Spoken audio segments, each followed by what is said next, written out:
सगळ्या मैत्रिणींचं स्वागत करते। आज ना आपण पातळ पोह्यांचा चिवडा बघणार आहे। तसे चिवड्याचे खूप प्रकार आहे, पण पातळ पोह्यांचा चिवडा कसा आहे की तो लहान मुलांना पण खूप आवडतोय दुसऱ्या चिवड्यांपेक्षा, आणि तेल पण कमी लागते। कमी तेलातला कुरकुरीत खुसखुशीत असा चिवडा कसा करायचा ते आता आपण बघूया। सुरुवातीला चिवड्यासाठी जे पोहे लागणार आहेत ते असे असणार आहेत, पातळ पोहे। हे आपल्याला आता भाजून घ्यायचे। त्यानंतर इतर साहित्यांमध्ये खोबऱ्याचे काप करून घेतलेत मी 1 वाटीभर, 1 वाटी शेंगदाणे, फुटाणा डाळ 1 वाटी, मनुके अर्धी वाटी।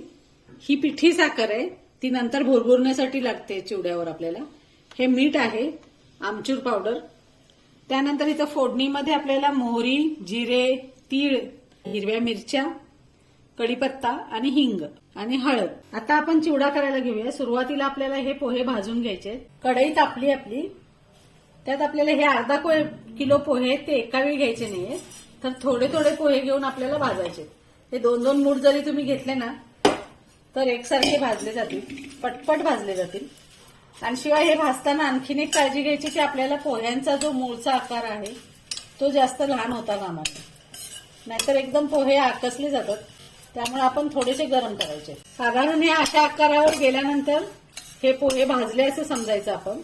हे परातीत काढून घ्यायचे। थोडेसे थंड झाले की ते लगेचच कुरकुरीत होतात अगदी, त्यामुळे खूप वेळ भाजत बसायचं नाही, आता थांबवायचं भाजायचं। हे बघा, हे अशा पद्धतीनं पोह्यांचा आकार होतोय। आता हे पोहे आपण काढून घेऊया। हे आता आपले पोहे भाजून झालेले आहेत। आता हे हळूहळू करत थंड होतील आणि कुरकुरीत पण झाले, ते बघा असे मस्त असे कुरकुरीत होतात। आता इथं मी कढईमध्ये तेल ठेवलेलं आहे। ह्या तेलात आपल्याला काही आहेत की नाही जिन्नस, ज्यामध्ये शेंगदाणे, खोबरे, मनुके आणि फुटाणा डाळ हे तळून घ्यायचंय आणि ह्याच्यात वरून टाकायचंय आपल्याला। त्यानंतर मग फोडणी करून पण ह्यात टाकणार आणि सगळं मिक्स करणार। तळण्यासाठी मी अशा जाळीचा उपयोग करते, ज्यामुळे आपल्याला पटकन त्या वस्तू उचलता येतात। अशा झाल्यापेक्षा हे जर तुमच्याकडे असं असेल तर अशा पद्धतीनं तळून घ्या। सुरुवातीला मी फुटाणा डाळ घेते। साधारण लालसर रंगावर आपल्याला ही तळून घ्यायची। हे बघा, पटपट तळली गेली। आता खोबऱ्याचे काप घेतलेत मी। खोबऱ्याचे काप जास्त घालू नका, कारण मुलं काढूनच टाकतात, त्यामुळे मी थोडेच घेतलेले।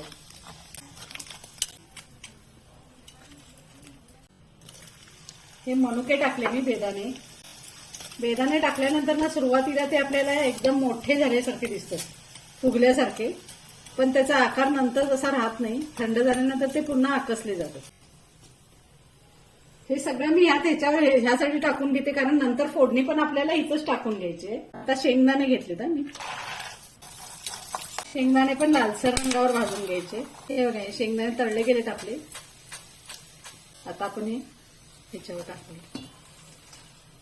फोडणीसाठी तेल घेते मी, ह्याच्यात अर्धी वाटी तेल घेतलं मी, बरोबर ह्या वाटी। सुरुवातीला आपण मोहरी घालून घेऊया,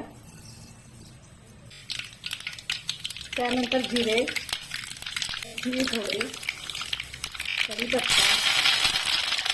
कढीपत्ता चांगला कुरकुरीत होऊ द्यायचा। कढीपत्ता तळत असतानाच आपल्याला मिरच्या घालून घ्यायच्या।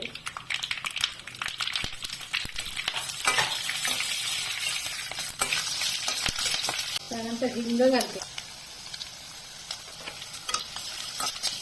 शेवटला हळद थोडस जास्त ठेवायची, कारण रंग छान येतोय मग चिवड्याला।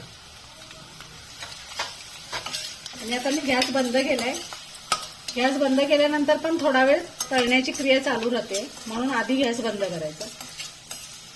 आता ही फोडणी आपल्याला ओतायची आहे त्या पोह्यांवर। फोडणी मी ह्याच्यावर टाकून घेते। चमच्यानं मी आधी फोडणी आणि हे साहित्य जे आहे ना ते थोडंसं वर खाली करते। अजून आपल्याला बाकीचं पण ह्यात टाकून घ्यायचंय। आता ह्यात मी बाकीचे जे राहिलेले साहित्य ते घालून घेते, ज्यामध्ये थोडीशी पिठी साखर आपल्याला घालायची आहे। पिठी साखरेमुळे पोह्यांना थोडीशी गोडसर अशी चिवड्याला चव येते, तिखटपणा पण बॅलन्स होतोय व्यवस्थित। हे बघत बघत घाला आणि तुमच्या आवडीप्रमाणे घाला, तुम्हाला जसं हवे तसं। त्यानंतर थोडीशी आमचूर पावडर आहे, याच्यामुळे पण चटकमटक असे लागतात पोहे, मुलांना फार आवडते ही चव। मी बघत बघतच मी पण घालणार आहे। त्यानंतर मिठाचं प्रमाणही तसंच करा, एकदम घालू नका, खारट होण्याची शक्यता असते। सगळं मिक्स झाल्यानंतर एकदा टेस्ट करून मग पुन्हा घालू शकताय तुम्ही। आता आपण हे मिक्स करायला घेऊया। शक्यतो मोठ्या भांड्यातच घ्या, म्हणजे तुम्हाला मिक्स करायला सोपं पडतं एकदम.